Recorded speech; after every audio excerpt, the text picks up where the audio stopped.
ಜನಾಂದೋಲನ ಸಮಾವೇಶಕ್ಕೆ ಎಲ್ಲ ಸಿದ್ಧತೆಗಳು ಕೂಡ ಆಗಿವೆ. ಎಲ್ಲ ಕಡೆಗೆ ಅಂದರೆ ಇಡೀ ನಗರವನ್ನು ಬೇರೆ ಬೇರೆ ಭಾಗಗಳಲ್ಲಿ ಅಲಂಕರಿಸಲಾಗಿದೆ. ದೊಡ್ಡ ದೊಡ್ಡ ಫ್ಲೆಕ್ಸ್ಗಳನ್ನು ಹಾಕಲಾಗಿದೆ. ನಾವು ನೋಡ್ತಾ ಇದ್ದೀವಿ ಫ್ಲೆಕ್ಸ್ಗಳು, ನಾಯಕರ ಫ್ಲೆಕ್ಸ್ಗಳಿವೆ. ಜೊತೆಗೆ ಪೊಲೀಸ್ ಬಂದೋಬಸ್ತ್ ಕೂಡ ಇದೆ. ಯಾಕಂದರೆ ಯಾವುದೇ ಕಾರಣಕ್ಕೂ ಅಹಿತಕರ ಘಟನಾವಳಿಗಳಾಗಬಾರ್ದು ಅನ್ನೋಂಥ ಕಾರಣಕ್ಕೋಸ್ಕರ ವ್ಯಾಪಕ ಬಿಗಿ ಬಂದೋಬಸ್ತ್. ಒಂದೊಂದಲ್ಲ, ಇವತ್ತು ಇವ್ರದ್ದು, ನಾಳೆ BJP JDSದು 11 ಗಂಟೆಗೆ ಸಮಾವೇಶ ಶುರುವಾಗುತ್ತೆ. ಎಲ್ಲ ಕಡೆಗೂ ಕೂಡ ಫ್ಲೆಕ್ಸ್ಗಳು, ಕಟೌಟ್ಗಳು, ಸಿದ್ದರಾಮಯ್ಯನವ್ರದ್ದು, ರಾಹುಲ್ ಗಾಂಧಿಯವ್ರದ್ದು, DK ಶಿವಕುಮಾರ್ ಅವ್ರದ್ದು, ಹೀಗೆ ಕಾಂಗ್ರೆಸ್ ನಾಯಕರ ಕಟೌಟ್ಗಳು ರಾರಾಜಿಸ್ತಾ ಇವೆ.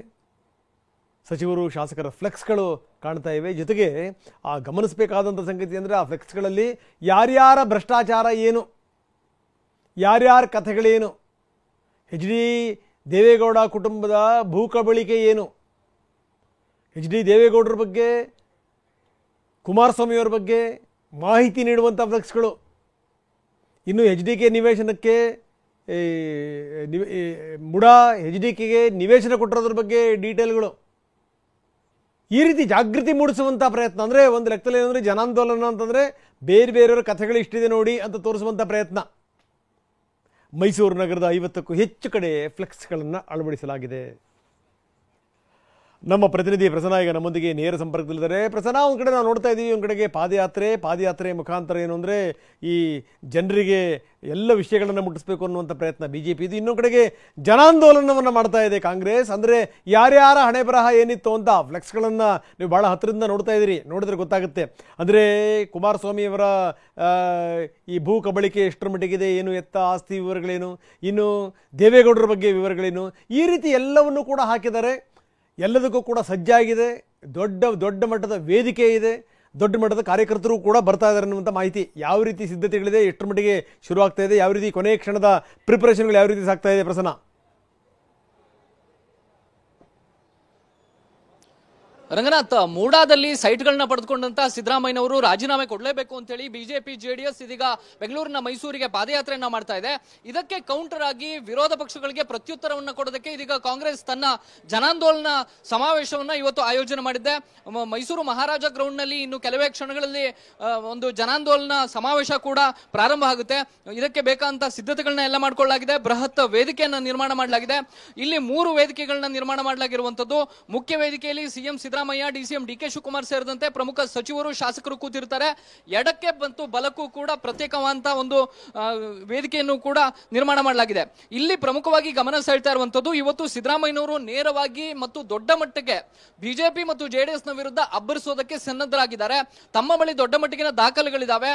BJP ಕಾಲದ ಹಗರಣಗಳನ್ನ ತಾನು ಬಿಚ್ಚಿಡುವಂತ ಕೆಲಸವನ್ನ ಮಾಡ್ತೇನೆ ಮತ್ತು ನೇರವಾಗಿ ವೇದಿಕೆಯಲ್ಲೇ ಎಲ್ಲದಕ್ಕೂ ಕೂಡ ಉತ್ತರ ಕೊಡ್ತೇನೆ ಎನ್ನುವಂತ ಮಾತನ್ನ CM ಸಿದ್ದರಾಮಯ್ಯನವರು ಹೇಳಿದ್ದಾರೆ. ಇದಕ್ಕೆ ಮುನ್ಸೂಚನೆ ಅನ್ನೋ ಹಾಗೆ ಮಹಾರಾಜ ಗ್ರೌಂಡ್ ನ ಸುತ್ತಮುತ್ತಲ ಎಲ್ಲ ಫ್ಲೆಕ್ಸ್ ಬ್ಯಾನರ್ ಗಳನ್ನ ಅಳವಡಿಸಲಾಗಿರುವಂತದ್ದು ಕೇವಲ ನಾಯಕರ ಕಟೌಟ್ಗಳು ಮಾತ್ರವಲ್ಲ, ಯಾವ ರೀತಿ BJP ಮತ್ತು JDS ನ ಹಗರಣಗಳಿದಾವೆ, ಭೂ ಕಬಳಿಕೆಯ ಆರೋಪಗಳಿದಾವೆ ಅನ್ನುವಂತಹ ಫ್ಲೆಕ್ಸ್ ಬ್ಯಾನರ್ ಗಳನ್ನು ಕೂಡ ಅಳವಡಿಸಲಾಗಿದೆ. ಜೊತೆಗೆ ಪ್ರಮುಖವಾಗಿ JDS ಮತ್ತು BJP ಜಂಟಿಯಾಗಿ ಹೋರಾಟ ಮಾಡ್ತಿದ್ದಾವೆ. ಆದ್ರೆ ಇದೇ BJP 2023ರ ಚುನಾವಣೆಯ ಸಂದರ್ಭದಲ್ಲಿ ದೇವೇಗೌಡರ ಕುಟುಂಬದ ಭೂ ಕಬಳಿಕೆಯ ಆರೋಪಗಳು ಅನ್ನುವಂತ ಒಂದು ಜಾಹೀರಾತನ್ನು ಕೊಟ್ಟಿತ್ತು.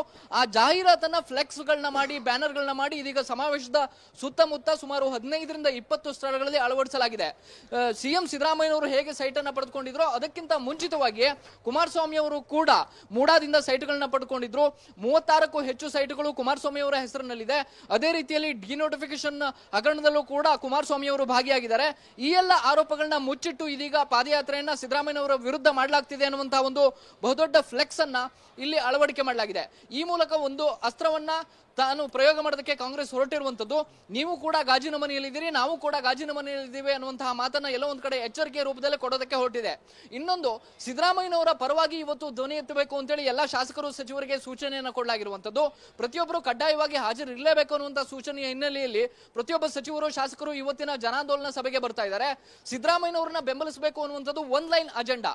ಜನಾಂದೋಲನ ಸಭೆ ಅನ್ನುವಂಥದ್ದು ಮೇಲ್ನೋಟಕ್ಕೆ ಆದ್ರೆ, ಇಲ್ಲಿ ಸಿದ್ದರಾಮಯ್ಯನವರನ್ನ ಕಾಂಗ್ರೆಸ್ನ ಪ್ರಮುಖವಾದಂತಹ ನಾಯಕ, ಅಹಿಂದ ನಾಯಕ, ಅವ್ರನ್ನ ಬಿಜೆಪಿ ಜೆಡಿಎಸ್ ಟಾರ್ಗೆಟ್ ಮಾಡಲಾಗ್ತಾ ಇದೆ. ಹೀಗಾಗಿ ಸಿದ್ದರಾಮಯ್ಯನವರನ್ನ ಬೆಂಬಲಿಸಿ ಎಲ್ಲರೂ ಕೂಡ ಮಾತಾಡಬೇಕು ಅನ್ನುವಂತ ಸೂಚನೆಯನ್ನು ಹೊರಡಿಸಲಾಗಿದೆ. ಸಿದ್ದರಾಮಯ್ಯನವರು ಕೂಡ ತನ್ನ 40 ವರ್ಷಗಳ ರಾಜಕೀಯ ಜೀವನದಲ್ಲಿ ತಾನು ಎಂದೂ ಕೂಡ ಕಪ್ಪು ಚುಕ್ಕೆ ಅಣಿಸ್ಕೊಂಡಿಲ್ಲ. ಈಗಲೂ ಕೂಡ ತಾನು ಅದರಿಂದ ಹೊರಗೆ ಬರ್ತೇನೆ, ನಿಷ್ಕಳಂಕನಾಗಿ ಇರ್ತೇನೆ ಅನ್ನುವಂತ ತನ್ನ ಆಪ್ತರ ಬಳಿ ಹೇಳ್ಕೊಂಡಿದ್ದಾರೆ. ಈ ಕಾರಣಕ್ಕೋಸ್ಕರ ಇವತ್ತು ಇದೇ ವೇದಿಕೆಯಲ್ಲಿ ಜನಾಂದೋಲನ ಸಭೆಯಲ್ಲಿ ಸಿದ್ದರಾಮಯ್ಯನವರ ಭಾಷಣ ಅತ್ಯಂತ ಪ್ರಮುಖ ಆಗುತ್ತೆ. ಮತ್ತು ಯಾವ ಯಾವ ಅಂಶಗಳನ್ನ ಸಿದ್ದರಾಮಯ್ಯನವರು ಪ್ರಸ್ತಾಪ ಮಾಡ್ತಾರೆ, ಇಲ್ಲಿ ಅಹಿಂದ ಅಸ್ತ್ರವನ್ನು ಕೂಡ ಪ್ರಸ್ತಾಪ ಮಾಡ್ತಾರ ಅನ್ನುವಂಥದ್ದು ಅತ್ಯಂತ ಗಮನಾರ್ಹ ಸಂಗತಿ ಆಗುತ್ತೆ. ರಂಗನಾಥ, ಓಕೆ, ಧನ್ಯವಾದ ತಮ್ಮೆಲ್ಲ ಮಾಹಿತಿಗೆ.